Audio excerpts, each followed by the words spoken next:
has, at the weekend, reiterated the ANC's commitment to implement the National Development Plan.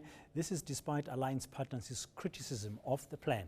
Zuma further stated that poverty and unemployment will be priorities, with economic growth taking center stage. Joining me now to unpack this a bit further is economist Peter Worthington from Absa Capital. Peter, good morning to you. President has minced no words. Right at the weekend, he made it very clear that the National Development Plan is the plan for South Africa going forward. Is it workable in your view? Well, look, it's not a complete plan. It's a set of objectives, and it doesn't say an awful lot about how those objectives actually get implemented through the organs of the state and the organs of the bureaucracy. And I think, as we all know, the real key here is implementation. You can have all the fine objectives in the world that you want, but actually getting them implemented by the organs of the state and getting the private sector buy-in in that kind of comprehensive, holistic way, that's a much bigger challenge than just articulating them. Peter, how do you think the government should go about ensuring that implementation is effective, especially getting the private sector on board? Because President Zuma was at pains to say, including also in the manifesto of the ANC, that they need to work together with the private sector. Well, look, this is absolutely right. The government on its own cannot create jobs, and it cannot reduce unemployment, and it cannot eliminate poverty unless there is growth. And for growth, you actually need the private sector. So how does that actually work in practice? Well, you can't mandate the private sector to do things, or maybe you can at the margins. But as a whole, you actually need to create the right conditions for private sector investors to invest, to create businesses, and the businesses, if they grow in a healthy economy, they will create the job opportunities.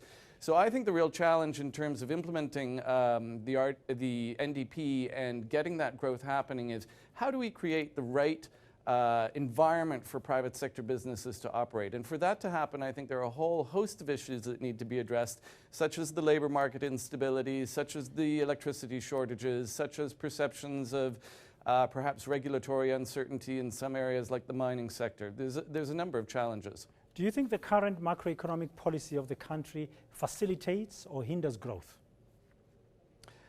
I think it's pretty good. Look, I think we have an excellent monetary policy regime, and I think the fiscal policy is fairly sound as well, although you might have arguments about whether there should be quicker fiscal consolidation and a reorientation of government spending away from consumption towards investment. But on the whole, the macroeconomic policy regime, I think, is very sound. But there are a lot of structural issues that need to be addressed as well. For example, education.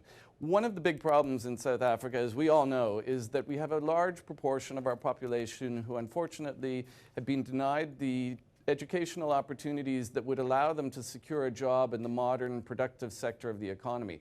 And providing economic opportunities for these people is a very difficult challenge, and we need to be very careful in the way we structure our economy so that we actually are making a labor-absorbing economy. Now, one of the things that I think the government does need to do is it really needs to address this issue of labor market instability. We saw it earlier on this year with the strike in the motor vehicle sector, and then BMW afterwards saying that they were cancelling a planned investment because of that labor market instability and the hit that had come to their profits and to their exports as a result of the strike.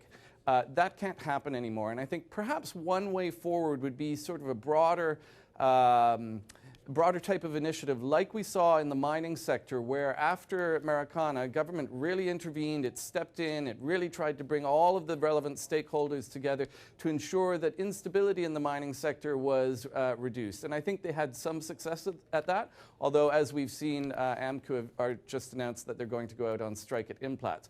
But perhaps there's a case for a broader initiative to bring labor and business closer together so that we have a more cooperative labor relations framework in which the real issue here is jobs, training, and incomes for people, and we don't get sidetracked in these sterile, antagonistic positions. Maybe business should be more vocal, especially through forums like NEPAD, which are supposed to bring together labor, business, and government. Just on the issue of jobs, job creation, our economy is not growing at the levels at which it can create enough jobs. The president in the manifesto of the ANC was speaking about 6 million job opportunities or work opportunities, primarily through the public works program.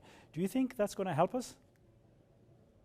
Look, I mean, if they can create these job opportunities, that is certainly helpful, but I don't think it's a full answer. I mean, it's very interesting he uses the phrase job opportunities rather than jobs or permanent employment. The expanded public works program is all well and good, but what you would really like to see is a very vibrant and healthy and export-oriented manufacturing sector that actually had a big private sector demand for unskilled and semi-skilled labor. And that's what we don't have at the moment. So look, job opportunities, and even if they could get a portion of the 6 million, that's a step in the right direction, but it's not really enough. But Peter, the manifesto of the ANC talks about the creation or support of procuring local goods, so supporting South African goods. Do you think if that happened, was implemented effectively, it could boost the manufacturing sector? I think it would boost the manufacturing sector, but I don't think it's the most important issue to hand. Really, the issue to hand, as I just indicated, is fundamentally labor market instability. And what I would really like to see would be the government really taking a lead after the elections and trying to form some kind of new, maybe we can call it kind of an economic codessa, to bring business and labor closer together so that they work as partners and not as opponents. Okay, thank you very much. That's economist Peter Worthington. Know more about your world. eNCA.com.